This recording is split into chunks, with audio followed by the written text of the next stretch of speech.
여러분 안녕하십니까? 박상규입니다. 42년 만에 우리나라에 들어온 미국의 전략 핵 잠수함에 윤석열 대통령이 직접 승선해서 강력한 대북 경고를 보냈습니다. 윤 대통령은 다음 달 미국의 캠프 데이비드 대통령 별장에서 한미일 정상회의를 갖는다고 외신이 보도하고 있습니다.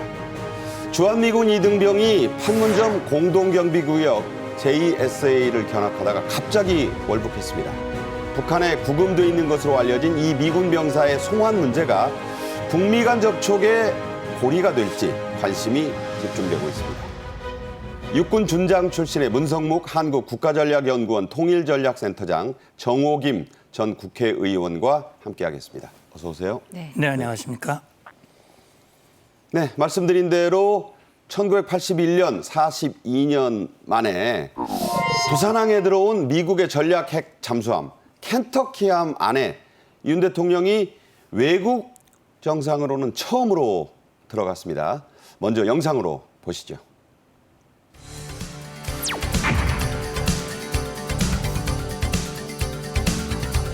우방국 대통령으로서는 제가 처음으로 SSBN을 방문하게 된 것으로 알고 있습니다.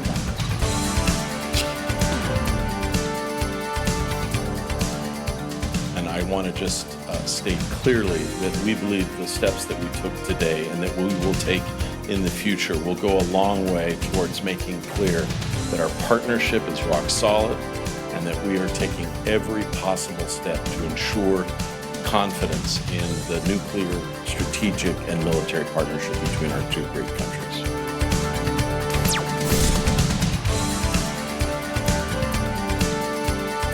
북한이 핵 도발을 꿈꿀 수 없게 하고 만일 북한이 도발한다면 정권의 종말로 이어질 것임을 분명히 경고했습니다.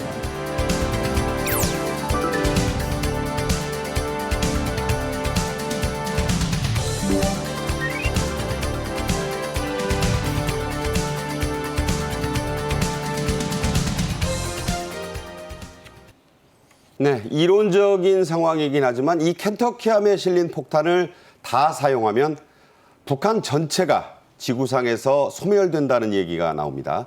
바로 그 잠수함에 윤 대통령이 직접 방문한 건데요. 역시 그 모습을 한번 보겠습니다. 네, 부산 해군작전사령부의 모습이고요. 7월 19일 낮입니다. 미국 핵추진 탄도유도탄 잠수함 켄터키함의 지금 모습인데 737이라고 명명돼요. 윤 대통령, 김건희 여사가 지금 내려서 미군 장성들의 지금 영접을 받고 있고요. 이종섭 국방부 장관 등 우리 관계자들도 지금 나와 있습니다. 그리고 직접 이제 켄터키함 안으로 윤 대통령이 올라가는 그런 모습인데요. 겉으로 봐서는 뭐 저게 그렇게 엄청난 잠수함인지 모르는 분들이 많은데 미군 관계자가 지금 설명을 영어로 하고 있어요. 이 배가 어떤 배다 뭐 이런 말씀일 텐데. 자, 미국 남북전쟁에서 링컨 대통령의 거듭된 간곡한 요청에도 불구하고 고향인 남군의 총사령관을 맡아서 연전연승했던 전설적 명장, 바로 로버트 리 장군입니다. 그의 이름을 딴 전략 핵 잠수함 로버트 리함은 1981년 우리나라에 왔었습니다. 켄터키함의 방한이 그 이후에는 처음이라 이런 얘기죠? 네, 42년 만이라고 하지 않습니까?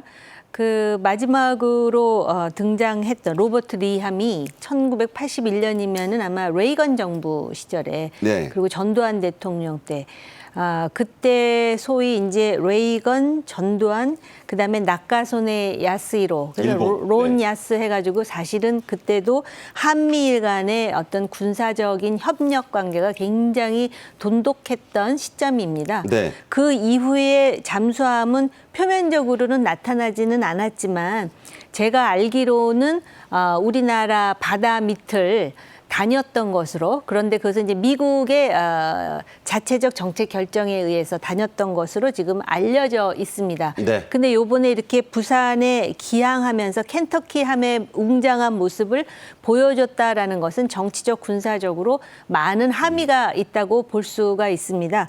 일단 그 20발의 지금 그 핵무기가 실려 있다 이런 이야기를 하지 않습니까? 그렇죠. 그 자체가 이론적으로 지금 말씀하셨듯이 만약에 북한에 투하된다면은 북한이라는 존재가 지구상에 완전히 사라지는, 그리고 한 발의 위력이 히로시마나 나가사키에 떨어졌던 원자탄의 뭐 1000배 이상이다. 지금 이런 이야기를 네. 할 정도로 엄청난 위력. 그야말로 미국이 군사적인 슈퍼 파워, 하이퍼 파워라고 얘기하는 이유 중에 하나가 바로 이 잠수함의 존재가 아닐까 하고요. 이것이 우리나라에 기항했다는 자체가 한미 동맹이 얼마나 철통 같은가. 지금 커트 캠벨이 말했듯이, 그리고 대통령이 지금 들어가서 직접 보지 않았습니까? 그 자체는 미국이 한국을 얼마나 신뢰하는지를 그대로 보여주는 장면이라고 할 수가 있겠습니다. 네. 자, 윤 대통령은요, 켄터키함 안에 있는 지휘 통제실, 또 미사일 통제실 등 핵심 시설들을 다 살펴봤습니다. 그리고 나서 이런 소감을 밝혔습니다. 직접 들어보시죠. 우방국 대통령으로서는 제가 처음으로 SSBN을 방문하게 된 것으로 알고 있습니다. 1981년 미국의 SSBN 로버트 리 함이 진해에 온 뒤 42년 만에 켄터키 함이 부산 작전기지에 전개된 것입니다. 이번 켄터키 함의 전개는 미국의 전략자산을 정례적으로 전개하고 확장 억제 실행력을 강화하기 위한 한미 양국의 의지를 잘 보여주고 있습니다. 앞서 나왔던 이 로버트 리 함이 마지막으로 우리나라를 찾기 전까지, 그러니까 1981년까지는 미국의 SSBN 전략 핵 잠수함이 우리나라를 무려 35번이나 찾아왔었다고 하네요. 예, 뭐 구체적으로 이게 사실 미국의 전략 자산이 대한민국에 전개됐을 때 이 언론에 보도하는 것이 하이키로 할 수도 있고 로우키로 할 수도 있어요. 네. 그러니까 이번 같은 경우는 뭐 그대로 다 보여주고 이건 북한에게도 보여주고 우리 국민들에게 보여주고 하이키로 한 것이죠. 네네. 근데 사실 잠수함이라고 하는 것은 전략 자산이 막 한국에 들어온 걸 예고하고 오면 사실 전략적 가치가 떨어지는 거거든요. 그렇죠. 그렇기 때문에 말씀하신 대로 지금 켄터키함이 대한민국에 이번에 온 것이 굉장히 중요한 의미가 있는데, 첫째는 지난 4월 윤 대통령이 국빈 방문을 해서 바이든 대통령과 워싱턴 선언에 합의했습니다. 그렇죠. 그 워싱턴 선언은 미국이 대한민국에 제공하는 확장 억제의 신뢰성과 실행력을 제공하는데, 그중에 하나가 한미 핵협의 그룹, 영어로 NCG를 만드는 것이고, 그렇죠. 또 한 가지는 미국의 전략 자산을 정례적이고 가시적으로 이렇게 전개를 한다라고 합의를 했는데, 이번에 NCG 첫 회의가 열리는 이 시점에 켄터키 함이 왔는데요. 약속이 다 지켜진 거네요. 그대로 이제 합의가 이행이 된 것이고요. 저는 미국의 전략 자산이 41년 전에 왔던 것은 미국의 계획에 의해서 그냥 온 것이고, 한반도 전략의 30여 일환이다. 차례 온 것도 미국 자체의 계획에 따라서 그냥 온 것이고, 그렇죠. 이제 달라진 건 뭐냐? 작년 11월 한미 국방장관이 워싱턴에서 정례 회의를 했습니다. SCM. 여기서 공동 성명이 나왔는데, 전략 자산의 전개를 적시적이고 조율된 방식으로 한다.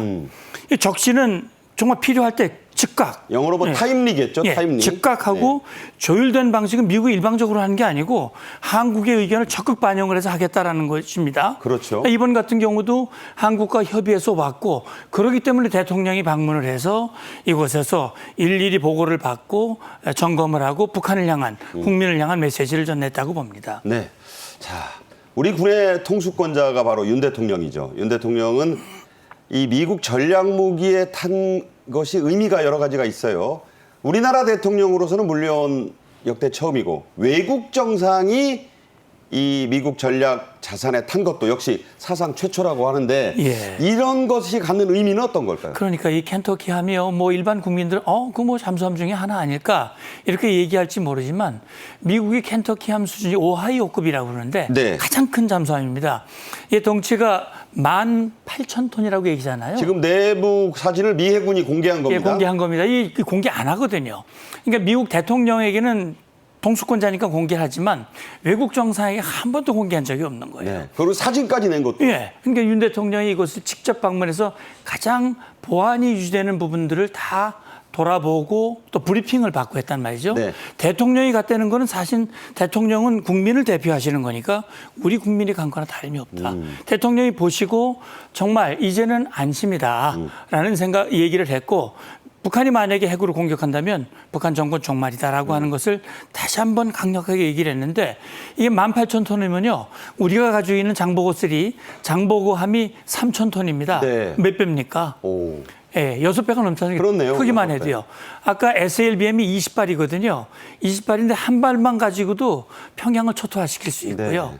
그 20발이면 어마어마한 힘이거든요. 가공하네요. 그러면 가공할 만한 힘을 가지고 있는 잠수함이 왔고 우리 대통령이 가서 이것을 확인했다고 하는 것은 이 에브람 사령관도 얘기했듯이 미국의 강력한 확장 억제 의지를 보여줬다. 네. 이렇게 생각합니다.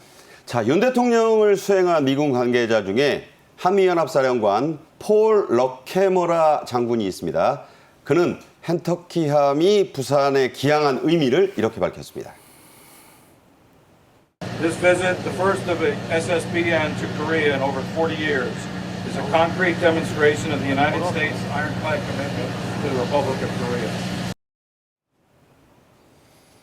네, 철통 같은 방위 공약이다는 말이 인상적이에요. 한마디로 윤 대통령이 몸소 확장 억제에 대한 강력한 대북 메시지를 보여준 것이다. 이런 전문가들의 평가가 나옵니다. 정 의원님이 보시기엔 어떻습니까?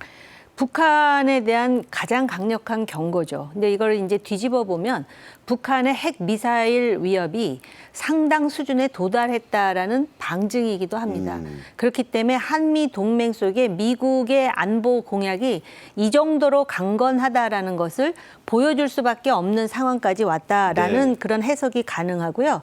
그다음에 또 이런 측면이 있습니다. 조금 전에 문 장군께서 말씀하셨듯이 잠수함의 가장 핵심적인 요소는 은밀성입니다. 네. 그럼에도 불구하고 부산에 기항을 해가지고 다 보여주지 않습니까? 하이키로. 더군다나 대통령 내외가 들어가서 브리핑 받는 것까지도 다 사진으로 해서 공개를 하지 않습니까? 네네. 이것의 의미는 또 무엇이냐면은 어떻게 보면 대한민국 국민들, 즉 유권자들에게 보내는 메시지도 있습니다. 아하. 왜냐하면은 북한의 위협 때문에 우리도 핵을 보유해야 하는 것 아니야라는 그런 그 걱정들이 굉장히 높았는데 예. 핵 보유하지 마시라.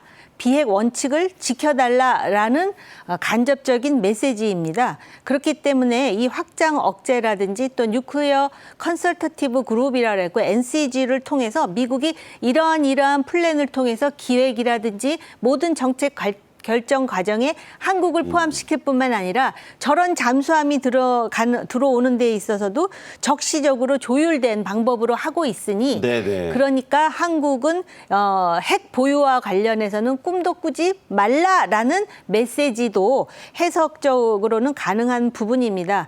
그런데 이제 실제로 이러한 미국의 공약이라는 게 우리한테는 큰 자산이고 다른 나라, 특히 안보에 대해서 걱정하는 다른 나라의 경우 한국을 상당히 부러워할 수 있는 측면이긴 하지만 우리가 가지고 있는 옵션, 즉 선택권에 대해서 사실은 우리가 그 선택권을 쥐고 있는 것이 네. 가장 합리적인 방법이고 저 지금 NCG도 그렇고 확장 억제도 그렇고 나중에 또 말씀드릴 기회가 있겠지만 나토의 핵 공유 그룹하고는 또 차이가 있습니다. 네. 그런 차원에서 항상 미국과의 철통 같은 동맹이라는 정치적인 그런 어떤 그 함수에 대해서 우리가 그 카드를 쥐고 있으면서 또 우리 스스로가 가지고 있어야 될 카드가 무엇인지에 대해서 국익 차원에서 늘 머릿속에 담고 있는 그런 긴장감이 필요하다고 생각합니다. 네. 자, 이 켄터키함은 미군이 보유한 오하이오급 핵추진 잠수함입니다. 재원과 성능을 한번 살펴보겠습니다. 참 대단하다는 말씀은 문 장군도 하셨고 정 의원도 하셨는데요. 자, 켄터키함 선체 길이가 무려 170m, 폭이 12.8m. 자, 예상을 해보면 대단히 큰 배다. 주요 무기가 저겁니다. 바로 트라이던트2 SLBM 22여기가 있는데 이게 한 발의 사거리가 12,000km니까 동해에서 쏘면 뭐 웬만한 데는 다 간다는 얘기가 그럼요. 되고요. 승조원은 150명 이상이 이 잠수함에 탑니다. 수중 배수량 18,750톤, 수중 속력이 25 KTS. 자, 어떤 배라고 쉽게 요약할 수 있을까요? 예, 그러니까 잠수함은 아까 우리 정 의원님 말씀대로 잠수함의 가장 핵심은 은밀성이거든요. 은밀성을 높이기 위해서 사실 핵 추진 잠수함으로 만드는 겁니다.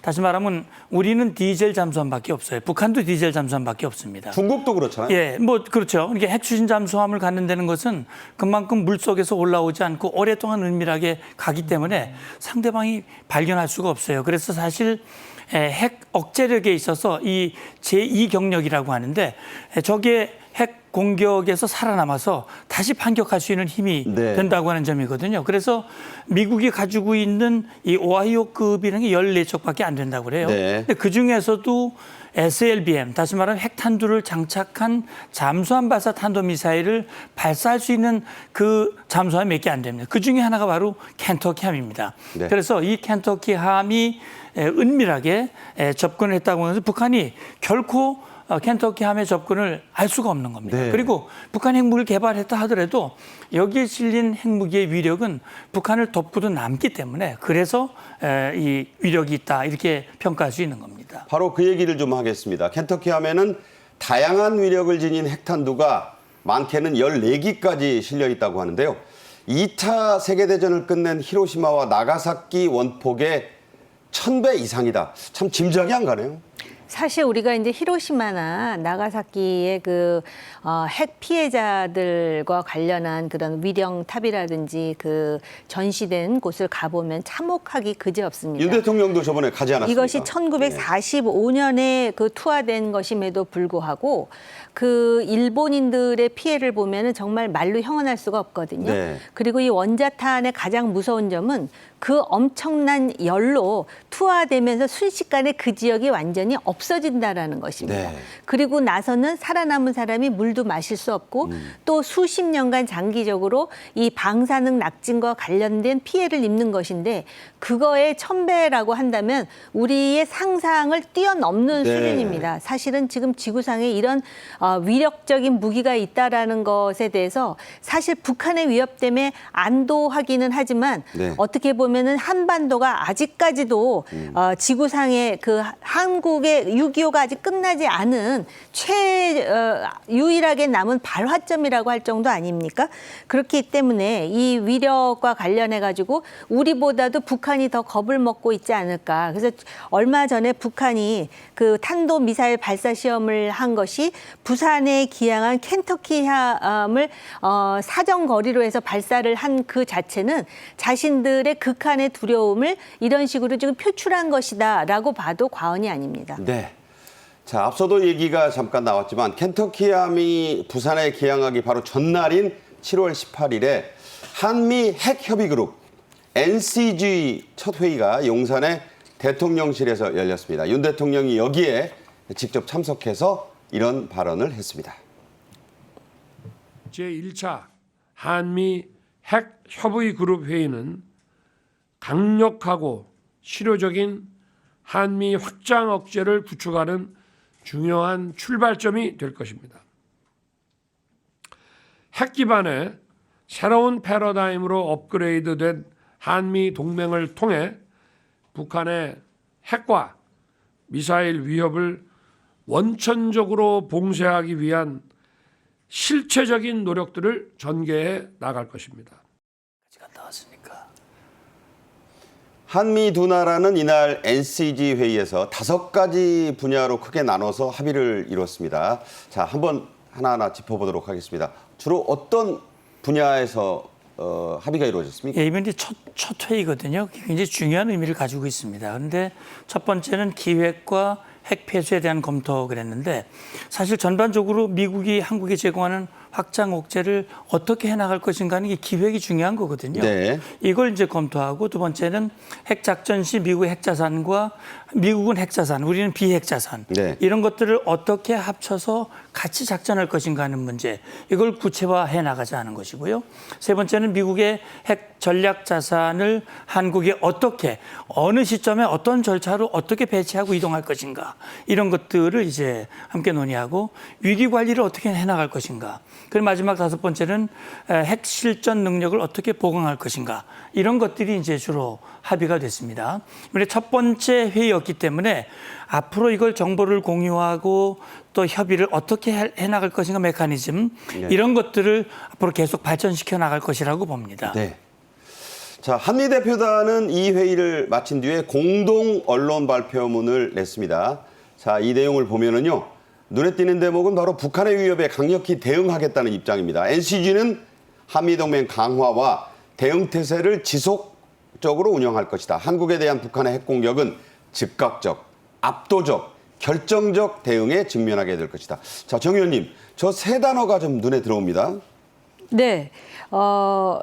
아까도 말씀드렸지만은 북한으로 하여금 지금 핵을 가지고 있지 않습니까? 네. 전 세계가 북한의 핵 보유를 인정하지 않지만 핵을 가지고 있고 탑재 수단이 있고 더군다나 한국은 말할 것도 없고 일본도 이미 사정거리 안에 있습니다. 심지어는 지금 한국과 일본의 방위 공약을 막고 있는 미국까지 도달할 수 있는 ICBM의 진전 속도도 상당히 빨라지는 상황에서 네. 결국은 미국이 이 동맹에 입각해가지고 이렇게 강력한 대응을 할 준비가 되어 있다. 이것은 다시 말씀드리면은 북한으로 하여금 실질적으로 또 심리적으로 아예 핵을 사용하거나 핵을 남용할 엄두도 내지 말라는 핵 억제 차원입니다.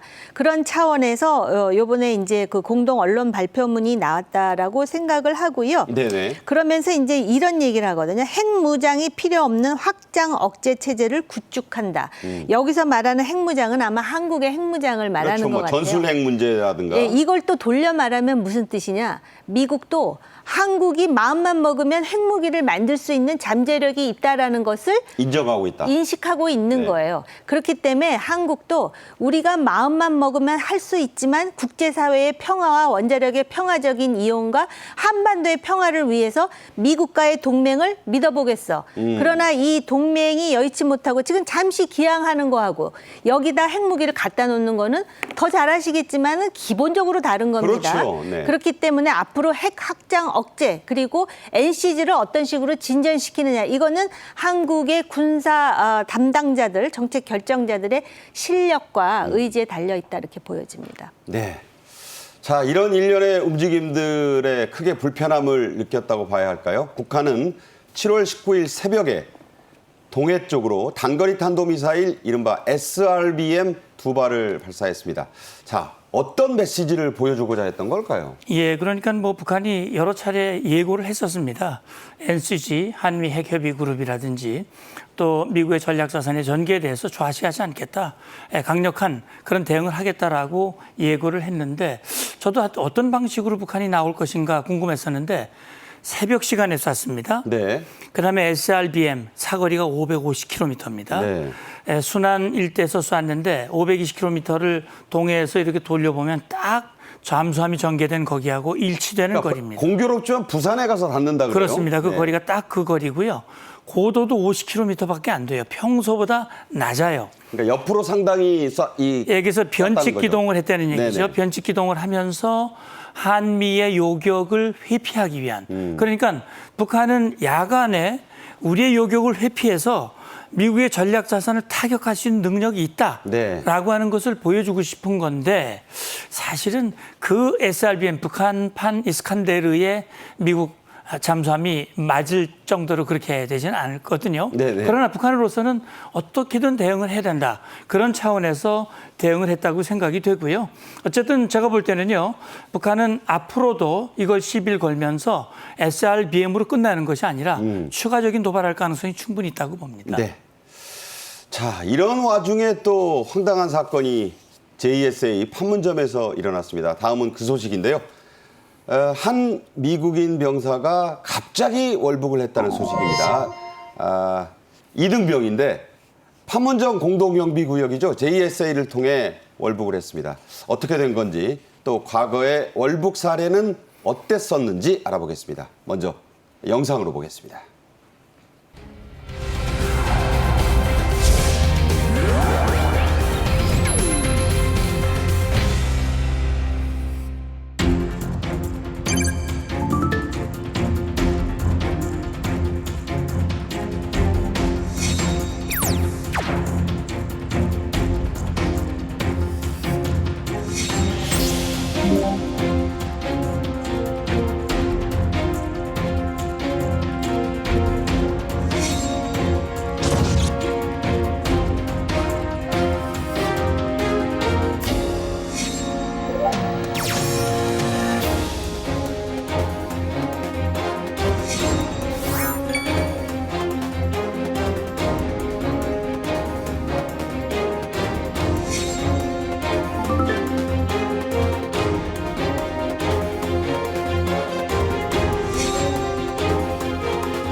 자, 이번 주 7월 18일이었죠. 화요일에 대낮이었습니다.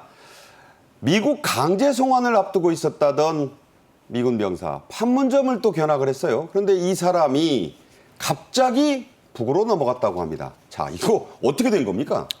1953년 정전 체제 이래 이런 일은 상상도 하지 못했던 일입니다. 네. 그런데다가 과연 그러면은 미군들의 보안 또 우리 한국 군 포함하여 보안 이런 문제까지도 이제 우리가 살펴봐야 되는데 일단 이 미군은 이등병인데요.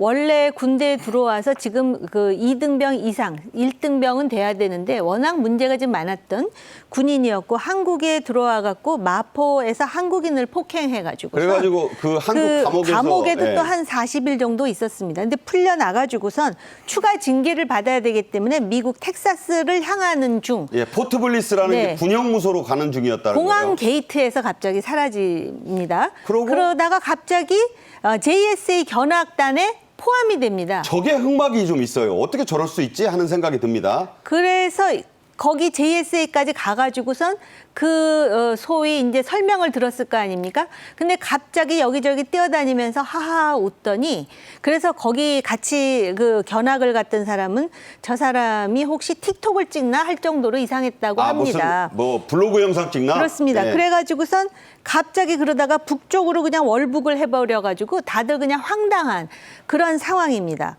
뉴욕타임즈에 따르면 북한 병사들이 갑자기 넘어온 이 병사를 일단 구금해놓고 있다. 제일했다는 그런 보도가 일단 나오고 있습니다. 자, 올해 23살이라고 하고요. 아프리카계 미군 이등병입니다. 이름은 트래비스 킹입니다. 폭행 혐의로 구금이 됐고 말씀드린 대로 전에도 한국 순찰차, 경찰 순찰차를 걷어차서 벌금 500만 원을 문 적도 있고 좀 말썽꾼이었나 봐요. 예, 그러니까 저는 그런 생각이 듭니다.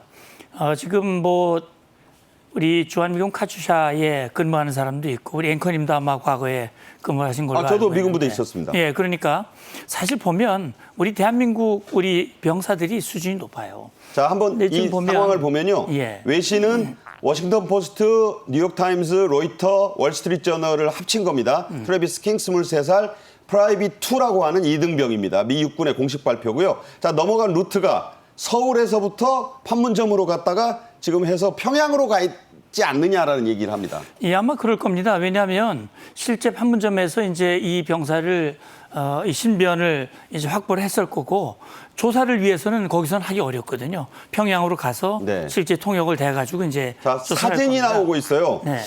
아주 앳된 모습인데 아프리카계 병사입니다. 그렇죠. 그러니까 이등병 이제 입대한 지 벌써 2년 가까이 됐는데 아직도 이등병인 걸 보면 문제 사병인 건 분명합니다. 그러니까 승진이 잘 안 된 거죠. 안 된 거죠. 네. 예, 결국은 문제가 있으니까 이 병사가 결국 미국으로 가면 받을 추가 형벌에 대한 두려움 그런 것 때문에 아마 월북을 시도한 것 같은데 이 병사의 이 사건이 앞으로 어떻게 전개가 될지 이런 부분들이 이제 지금 관심의 대상입니다. 그러니까 뭐 수해도 있고 뭐 여러 가지 전략적 잠수함도 있는데 어제 우리나라 많이 본 뉴스에 상위권에 계속 이 뉴스가 맴돌았습니다. 미국의 3대 네트워크 TV 중 하나죠. ABC가 있습니다. 그 계열사가 이 병사 어머니를 찾아서 인터뷰를 했네요. 네, 엄마 입장에서는 우리 아들이 그럴 리가 없다고 얘기하죠. 어떤 엄마든 그렇게 얘기하지 않을까요? 당연합니다. 그런데다가 지금 생면부지에 북한으로 갔다고 하고 연락도 안 될 것이고 평양으로 갔다고 하는 것도 북한에서 확인한 게 아닐 거예요. 평양으로 지금 갔을 것이다 하는 것 아닙니까? 추측이에요. 예. 그렇습니다. 그렇기 때문에 모친으로서는 상당히 지금 걱정하는 상황일 것이고 우리 아들이 그럴 리 없다. 그럴 리 네. 없다라고 지금 인터뷰에서 아들이 그랬을 리가 없고 미국에 빨리 돌아오기를 원한다 이렇게 얘기하지 않습니까? 네. 그러면 아무리 이 사람이 문제 사병이라 하더라도 미국의 정부로서는 이 사람을 어떤 식으로든 송환시키고자 할 것입니다. 만약에 네. 이 사람이 북한으로 넘어가서 나 망명할 거예요. 그러지 않는 한 그런데 설사 이 킹이라는 군인이 북한에 가서 저 망명을 원합니다 하더라도 북한에서는 이거 망명으로 처리하고 싶지 않을 거예요.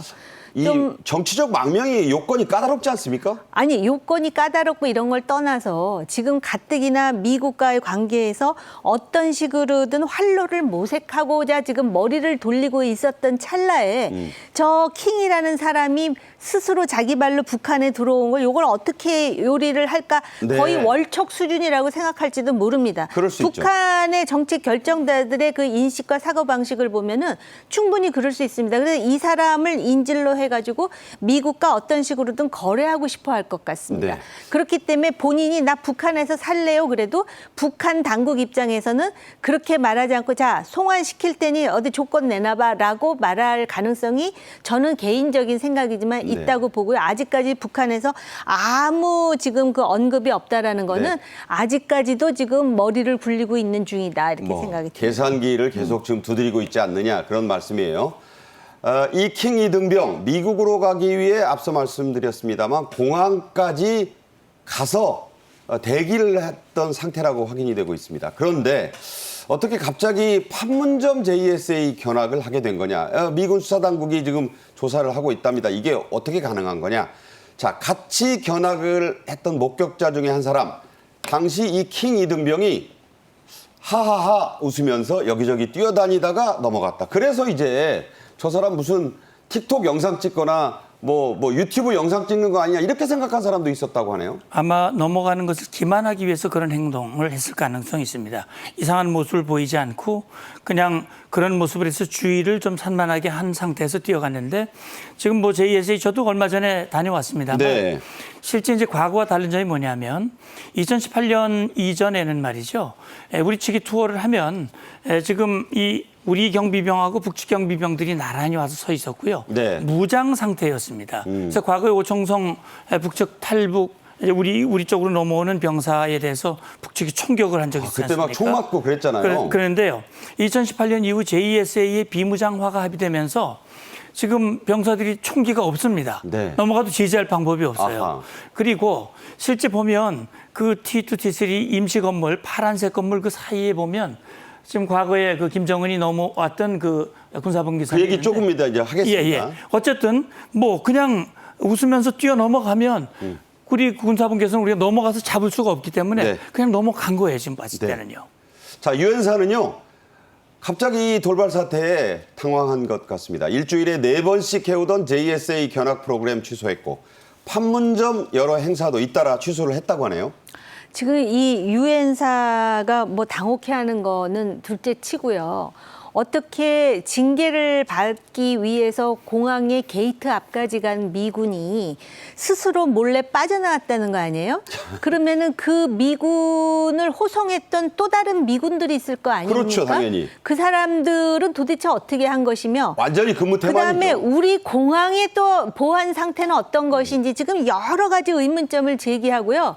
조금 전에 우리가 켄터키 함에 대해서 얘기했잖아요. 그렇습니다. 어마어마한 잠수함이 와서 우리를 우리를 지금 지켜준다라는 신뢰감이 막 쌓이고 있는 상황에서 저런 사소한 일에도 저렇게 무방비로 보안 상태가 허술하다면 과연 뭘 믿을 수 있을까? 솔직히 개인적으로 그런 의심을 한 번쯤은 해봐야 될 중요한 사안이고요. 그다음에 이 23살 먹은 미군이 대한민국에서 40 며칠을 지금 갇혀 있다가 47일, 미국의 네. 더 큰 징계를 받으러 가는 거에 대한 두려움만 있었지 북한이라는 그 동토가 어떤 동토인지에 대한 정보가 하나도 없었을 가능성이 있다.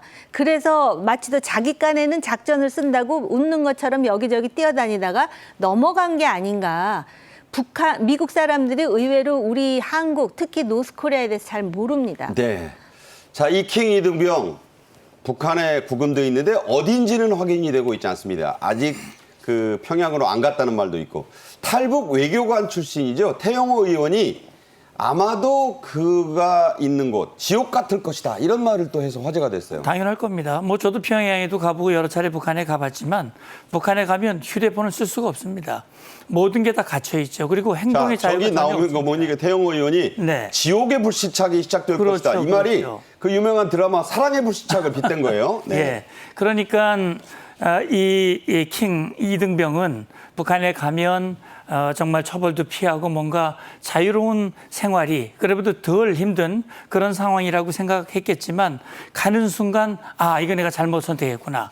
그래서 지금 아까 의원님도 말씀하셨지만 이 친구가 북으로 갔을 때 나 이제 여기 눌러 앉겠다 이런 말을 하기가 어려울 수도 있겠다. 신병의 변화가 일어나게 되면 결국 이후에 추가 협상 가능성이 이제 열려 있는데 어쨌든 북으로 가면 뭐 인권이라는 게 없는 나라니까요. 과거에 뭐 우리 그 오토몬비오 사건이 있었지 않습니까? 그래서 아마 이 친구는 자기가 이거 참 잘못했구나라는 생각을 깨닫는 데 시간이 오래 걸리지 않을 것 같습니다. 네. 이 태영호 의원이 말한 이 미군의 앞날에 대해서 물론 뭐 아직은 예측입니다만 과거의 예를 보면 압록강대에서 영어를 가르치게 했다는 말이 나옵니다. 자, 이 압록강대 영어 교사 태 의원이 말한 곳, 자 어떤 곳인지 흥미롭네요. 네, 저도 정확히 어떤 곳인지는 모르겠는데 미국 사람이 가서 할 수 있는 것이 영어를 가르친다거나 아니면은 북한에서 찍는 영화에 제국주의 괴뢰 내지는 뭐 미군 역할을 한다든지 뭐 그런 것 또는 그 미국인으로서 미국이 얼마나 제국주의적인지를 선전선동하는 수단으로 활용되거나 주로 이제 그런 일에 쓰였으니까 그동안에 월북한 사람들이 있습니다. 근데 그 사람들의 용도가 주로 그런 용도로 쓰이다가 용도 폐기되는 경우가 많았으니까 이렇게 얘기하는 것 같습니다. 네. 태 의원은 또 북한 측이 월북한 이 미군 병사 킹을 바로 송환하지 않을 거라고 했습니다. 정 의원도 그런 말씀을 했는데 자, 그렇게 될까요? 저도 그런 생각이 듭니다. 우선 지금은 북한으로서는 이 인원이 어떤 동기로 넘어왔는지 그런 것들 지금 조사를 하고 있을 겁니다. 그리고 나름대로 이 인원을 앞으로 어떻게 정치적으로 활용할 것인가 이런 부분들도 함께 생각을 할 거예요. 그렇기 때문에 과거에도 보면 미국은 어쨌든 이 인원이 어떤 동기로 북으로 넘어갔든 간에 미국 시민권, 미국 시민이기 때문에 안전 또 송환 이런 것들을 위해서 노력을 할 겁니다. 그렇다면 북한으로서는 이 인원을 통해서 측과 접점을 찾고 그 접점을 통해서 뭔가 자기들이 얻어낼 것인가, 대가를 받을 것인가 그런 것들이 충족되기까지는 아마 돌려보내지 않을 것이다. 그렇다면 시간이 상당히 걸릴 수도 있다. 저는 그렇게 봅니다. 네. 앞서 정 의원도 말씀했지만 지금 북한은 아무런 공식 반응을 내놓지 않고 있고 북한 매체들도 조용합니다. 이 미국인의 월북은요. 지난 2018년 중국에서 북한으로 월북한 사례 이후로는 이번이 처음입니다. 과거에 주한미군이 월북한 사례가 또 있었습니까? 네. 2018년에 그 중국을 통해서 월북했던 그런 미국인도 있고요. 월북인 경우입니다. 그리고 60년대에 이제 월북했던 유명한 젠킨스 하사라고 있죠. 있었죠. 이 사람은 아마 주한미군으로 있다가 이제 다시 월남으로 가야 되는 상황에서 가기 싫으니까 이제 그 월북을 했는데 그때만 하더라도 체제 경쟁에서 북한이 우리를 압도하고 있을 네. 시점이었습니다. 그래서 가서 아마 영어도 가르치고 또 일본 여성을 만나서 결혼도 했지만 39년이나 북한에 살았어요. 다시 네. 돌아와가지고 일본에서 살다가 사망했는 것으로 사망했습니다. 제가 이제 네. 알고 있고요. 그다음에 그 화이트 일병이라고 또 그 북한으로 월북을 했다가 거기서 수영하다가 익사했다 그러는데 수영하다 익사를 한 건지 네. 그거는 정확히 그 모릅니다. 북한의 발표니까요. 그렇습니다. 그리고 월북은 아니지만 그 미국의 대학생 오토 원비어라고요. 대학생인데 그 북한 여행을 갔다가 그 북한에 의해서 이 친구는 유태인임에도 불구하고 뭐 기독교 음모론을 들이대면서 호텔에서 뭐 그 상징물 뗐다고 한 혐의로. 그렇습니다. 그래가지고선 그것 때문에 엄청난 고문을 했습니다. 그래서 거의 나중에 이제 미국에서 협상을 해서 데리고 들어오자마자 며칠 내로 그냥 사망해 버렸는데요. 북한이 얼마나 인권을 유린하냐면 그렇게 사망한 오토 원비어에 대해서 입원비를 미국 정부에 그대로 받아냈습니다. 네. 그러니까 이 월북과 관련해서 월북한 사람도 물론 후회를 하겠지만 이 경우는 지금 수십 년 만에 다시 처음 있는 일이라 북한이 가만히 있는 이유는 지금 미국의 여러 언론에서 지금 보도가 나오지 않습니까? 네. 그걸 전부 이제 체크를 하면서 전략을 짜고 있을 거라 생각이 듭니다. 네, 거듭 그런 예측을 지금 해주고 계십니다. 트래비스 킹 이병이 월북한 이 라인이 바로 김정은과 문재인 전 대통령이 서로 넘나들면서 화해 제스처를 보여준 바로 그 장소. 그러니까 거기만 넘으면 된다는 그런 장소 아니겠습니까? 그렇습니다. 저도 과거에 군사회담을 판문점에서 뭐 여러 번 했습니다만 그 선을 넘어서 이제 북으로 갔거든요. 그러니까 지금 거기는 아무런 뭐 자, 저 바로 사이에 있는 그렇습니다. 저 콘크리트만 넘으면 예, 저기 높이가 뭐 한 10 얼마밖에 안 되고요. 예. 실제 폭도 한 30cm 지금 정도밖에 안 손잡고 되기 같이 때문에 넘어오던 생중계돼서 뭐 그때 화제가 됐잖아요. 그때 당시에 뭐 저 김정은이 한번 북으로 넘어와 보시죠. 그래서 넘어왔을 때 이제 네. 북한 땅을 밟았다. 여기 오면 북한, 저기 오면 남한 뭐 예. 이런 거죠. 저게. 그렇게 해서 이제 김정은도 저걸 넘어서 우리 쪽에 와서 평화의 집에서 이제 회담을 했습니다만 어쨌든 저기를 넘어가면 그냥 북이기 때문에 또 넘어간 사람을 쫓아가서 잡을 수가 없습니다. 그래서 이 트래비스 킹이 월북이 이루어졌다 이렇게 봐야 될 것 같습니다. 네. 자, 월북자 얘기를 좀 더 하겠습니다. 작년 기준으로요. 최근 10년간 월북한 사람들이 55명입니다. 그런데 다 돌아온 사람이 25명밖에 안 된다고 하네요. 그게 이제 탈북을 했다가 다시 월북하는 경우가 한 25명에서 30명 정도 되지 않을까 이렇게 생각이 드는데요. 이 사람들이 탈북을 했다가 다시 올라가는 이유는 몇 가지가 있는데요. 네. 그중에 하나는 북한 측에서 제3자를 통해서 가족의 안위를 협박하는 경우가 많습니다. 그래서 할 수 없이 다시 들어가가지고 선전선동의 제물이 되는 경우도 아하. 있고요. 또 하나는 여기 대한민국에 와서 스스로 적응을 못해가지고 다시 올라가는 경우도 있습니다. 그러다 네. 보니까는 지금 10년 동안 55명이 월북을 했는데 그중에 지금 30명은 여전히 북한에 지금 체류하는 그런 상황이고요. 그리고 체류를 하고 있는지 고문을 당하고 있는지 뭐 정치범 수용소 갔는지 그거는- 노동교화소 갔는지 모르죠. 그렇죠. 그 사람의 신분에 따라서 달라질 것이라고 보고요. 또 월북을 한 사람 중에는 아마 그 소위 우리 표현으로 하면은 에이전트라고 해야 됩니까? 간첩이요. 그런 사람도 있을 거예요. 네.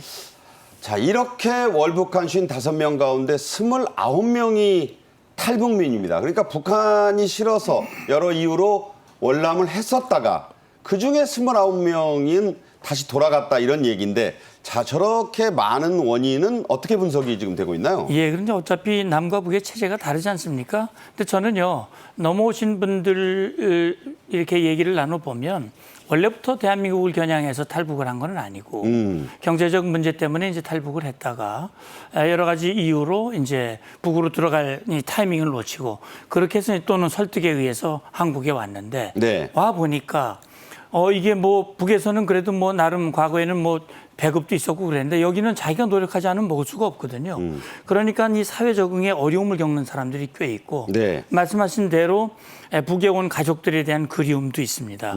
그러니까 가족이 같이 온 경우는 다르겠지만 혼자 왔을 경우에는 가족에 대한 그리움도 있고 그래서 보면 넘어오신 분들 중에 적응을 잘 못하고 알코올 중독이나 우울증으로 고생하는 분들이 많고 극단적 선택을 한 분들. 예, 그렇게 극단적 선택하는 인원, 다시 말하면 탈북민 사망 원인 중에 15%가 이제 자살이라고 얘기하는데 안타까운 일입니다.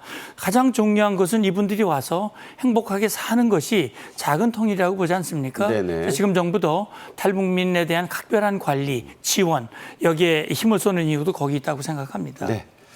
자, 이 트래비스 킹 이등병의 월북 사건이 현재 꽉 막혀 있는 길이 안 보이는 북미 대화의 뭔가 단초가 되는 게 아니냐는 견해도 있습니다. 어떻게 정 의원 보십니까? 보통 미국이 말입니다. 어떤 미국인이든 그 사람들의 표가 있어요. No American left behind. 그러니까는 그렇죠. 어떤 미국인도 다른 나라에 이제 뭐 억류되거나 했을 때 나중에 사망하면 뼈라도 가져오는 것이지 반드시, 그대로 예. 내버려두지 않겠다는 미국 정부의 의지를 표현한 것이 그 용어거든요. 반드시 데려온다? 그렇습니다. 근데 이 경우는 예를 들어서 납북이 되거나 아니면은 뭐 길을 잃어서 들어간 게 아니라 지발로 뛰어 들어간 걸 또 네. 목격자도 보고 있지 않습니까? 그러다 보니까는 이제 미국 정부도 이것이 본인이 이제 어떻게 이야기를 할지를 좀 지켜볼 거고 그러나 가족들은 보내달라, 송환시켜달라라고 이제 굉장히 그 어머니를 포함해서 그렇죠. 요구할 거고요. 북한의 경우는 솔직히 이 사람이 망명한다 한들 무슨 실익이 있겠습니까? 그렇죠. 또 이등병이니까 뭘 알아도 전략적 정보 가치도 어떤 정보가 있을 네. 것도 아니고 뭐 사고만 치다가 그랬기 때문에 어떤 식으로든 송환하는 형태를 갖춰가지고 미국과 협상 테이블에 앉으려 하는 것이 그들의 최고의 전략이다라고 생각할 개연성이 높습니다. 뭐 우리 흔히 하는 말로 망외소득이라는 게 있는데 뜻밖의 들어온 이 미군 병사 어떻게 잘 해서 미국과 물밑 채널을 한번 열어보자 이런 전략적 계산을 지금 하고 있을 것이다. 네. 그렇게 정리해 주셨습니다. 정호김 전 국회의원, 문성묵 한국국가전략연구원 통일전략센터장님과 얘기 나눴습니다. 잘 들었습니다. 감사합니다. 오늘 저희 정책엔 이슈가 준비한 소식은 여기까지입니다. 시청해 주신 여러분